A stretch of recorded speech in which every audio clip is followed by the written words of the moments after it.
They're like chest and shoulder pads. A tough game. And then you have your elbow pads. Requires a fighting spirit. Smashed up against the boards and stuff.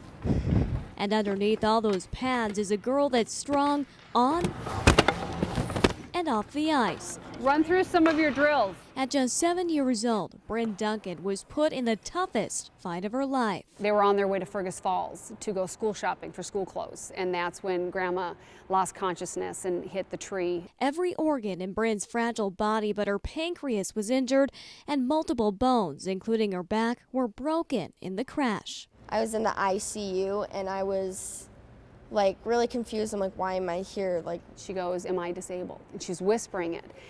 And I looked at her and I said, "We don't know yet." This is the, oh my gosh, what am I doing drill. After 30 days in the ICU and months of recovery, and then someone comes up and around to the Brynn and her family had been through more emotions than many could fathom. And she would sit there and just cry, "I can't, I can't, I can't." And I was like, "Don't ever say you can't, because I know you can. You can tell me it hurts, you can tell me you're sick, but don't ever use the words I can't, because you can." Since then, Brynn has never stopped fighting and making life goals. Nice.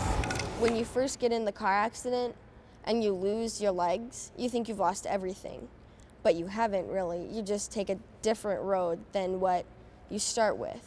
This is a different drill. Soon after, Brynn and her family successfully pushed for greater child safety laws in cars. And after 1 month of being home from the hospital, Brynn joined the Hope Inc. sled hockey team and quickly became a star, playing locally and around the country, and recently catching someone's eye. One of the girls from the U.S. team approached me and asked me to try out. She flew out to Maine for tryouts, thinking it would at least be a fun experience, but she never thought she'd make the team. Never. Never. Then, a few days later, I got the email and I read it, and I just very straight faced said, "Brynn, come here." And I turned the computer on. She read it once, she looked at me, she read it a second time, and she read it the third time. She's like, "I'm on the team, I'm on the team." It's surreal. It's so crazy. Brynn, at just 14 years old, will be traveling the country and part of the world as a member of the U.S. women's sledge hockey team.